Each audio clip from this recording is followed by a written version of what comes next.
Hello, Richard from budgetguitarist.com. Normally with home recording stuff, I might put it over on my other YouTube channel, Budget Keyboardist, but today I just decided to make an exception because I've already got a video coming out on Friday on that channel, and so it wouldn't make sense to have two. So we're going to talk about it here. If you know what Waves plugins are, you know that the internet exploded this week because of decisions that the company made. If you don't know what Waves plugins are, basically, computers use software to record stuff. Plugins give you extra abilities like a reverb or delay or compression or different tone shaping thing or sometimes different instruments. Waves has got this model, or has in the past, where you can buy a plugin when it's on sale there for only like 25 bucks, which is cheap. And then the next time Apple updates OS 10, then your plugin breaks and you have to go to Waves and either rebuy the plugin or you have to pay for a subscription model so it doesn't break with each OS update. Now, a lot of people will tell you this is a really good reason not to run a Mac for audio recording, but here's what I'll say. With the exception of Apple changing processors, like PowerPC to Intel, from Intel to the M1, M2, with the exception of that, none of my other plugins break. As a matter of fact, my plugins didn't break. The other plugins that I bought didn't break with the M1. Like, they still function. It's pretty much only Waves plugins that have broken for me. Now, your mileage may vary. The point being, my relationship with Waves plugins has been kind of shaky at best. I bought the SSL channel, and then eventually I discovered it wasn't any better than what I already had. I bought the Electric Grand 80, which is like their CP80, only to find the lower notes were horribly out of tune.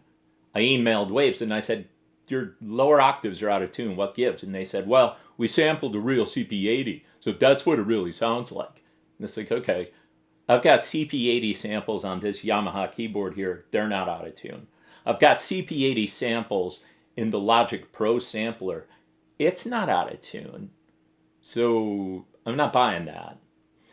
I bought Vocal Rider, which is just what it sounds like. It's like a magical robot riding the slider when a vocal is happening, which sounds great, except on one of my sessions, it kind of screwed up the session file to the point where I couldn't even open it anymore. Now, that has never happened to me with any other plugin. So, I was like this on Waves already. And then, a few days ago, earlier this week, they said, hey, you know how we used to sell plugins individually, and you could pay to have just that plugin kept up to date? Well, that's no more. Now, it's either $14.99 a month or $24.99 a month, and you're either going to get 100 or 200 plugins, and you have to pay that subscription forever. So as long as you want your plugins to work, you're going to be paying us, Waves, forever. Well, the internet exploded, and I would venture to guess that 90% of the people who use Waves plugins immediately let the company know, I will no longer use your stuff. This is ridiculous. Right? What were you thinking? Like, who actually wants this? And so within a day, Waves came out and they said, you know what? We're really sorry. We apologize.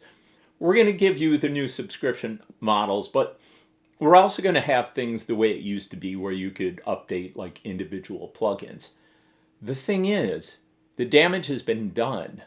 And there's a lot of people who were so mad that Waves would do this to us, their customers to begin with, that they don't want to have anything to do with Waves. I would be one of those people. I'm done with Waves. I was already unsatisfied with them and their company, and now this is the last straw. So what does this mean? Well, it means I have to go back through my past couple of albums, and I have to pull up all the original Logic files, and I have to figure out where the plugins, the Waves plugins I used were. And then I have to basically bounce those tracks so that the sound of the plugin is part of the track. Then I can disable the plugin, and then it won't matter the next time it breaks. And I've got to do that for, I don't know, maybe the past 3 albums worth, I think. And so that kind of sucks. But, there's people in a lot worse shape than me. I realize that most people who watch this channel are guitar players who are not into like home recording and stuff.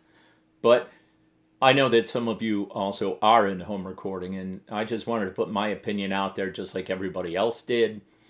I think the company screwed up really bad. And really, you've got a scenario here where it's one of two things. Either one, they had no idea that this reaction was going to happen, which makes them incredibly stupid. Or two, they thought this might be a possibility, but they thought, hey, you know what? We'll try this. If we get away with it, great. If we don't get away with it, we'll just roll it back. The thing is, once you screw over your customers, you can apologize, but they're not going to forget the fact that you screwed them over. Who's to say they're not going to try this crap again like next year or 2 years from now? Is it ever a good idea to have a model where you're paying for something and the second you stop paying for it, it goes away? Well, I don't know. You tell me. What about DistroKid? DistroKid is like you pay one small amount per year and you can upload all the music you want for that small amount, $25 or whatever it is. And they'll put your music on Apple Music, Spotify, etc., etc. Guess what happens when you stop paying the $25 each year? They take all your music offline, like they yank it. So isn't that the same thing? Personally, I hate that business model. I think it sucks and I won't use it. I don't want to be like 1 year I forget to make my payment and all my stuff comes down. It doesn't cost DistroKid anything to leave your stuff up online. What it does cost, though, is they have to do some payment processing, right?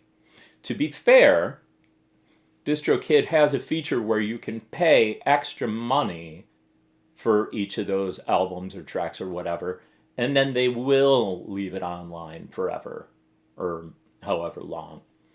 I think if you use DistroKid, you really, really need to look at doing that, because otherwise, that's a real nice collection of music you get out there. It'd be a shame if something happened to it. You better keep paying them year after year after year, forever. Yeah, you might want to go in and just over time spend the money and upgrade those things so that DistroKid won't ever take them down. Now, if DistroKid goes out of business, those tunes are probably going to come down anyway, but that's neither here nor there. Anyway, this whole subscription model when it comes to music, I don't like it. I don't like it at all.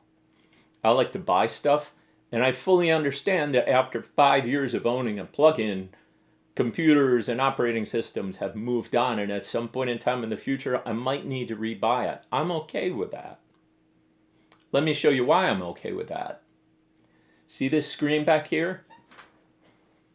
It's connected to this laptop right here. You know what this is? This is a 2010 MacBook. It's 13 years old. It's running an old version of Logic Pro. And guess what? It still works perfectly. It's been updated to OS 10.11, whatever goofy name Apple came up with for that. Yosemite Sam or whatever. I don't know names. I like the numbers. But this is the point, right? So this thing's frozen in time, but guess what? I can do 16 simultaneous track recording on it with the Tascam back here, which you can't really see on this thing. See this?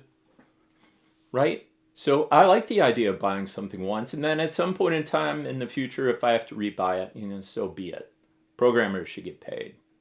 So I'm just not a big fan of the subscription model. Anyway, short one today, but I just wanted to put that out there just in case anybody was curious about my opinion on it. Some people are more than willing to forgive waves because they find their plugins indispensable. To which I say, this company screwed you over. And if not enough people complained, too bad. The only reason they changed their mind back is too many people complained. They didn't talk to all of their customer base first. They didn't think this out, right? It'll happen again, I think, personally. Anyway, thank you very much for watching. I appreciate you. Have a really great weekend. And I will see you again next Friday at 5.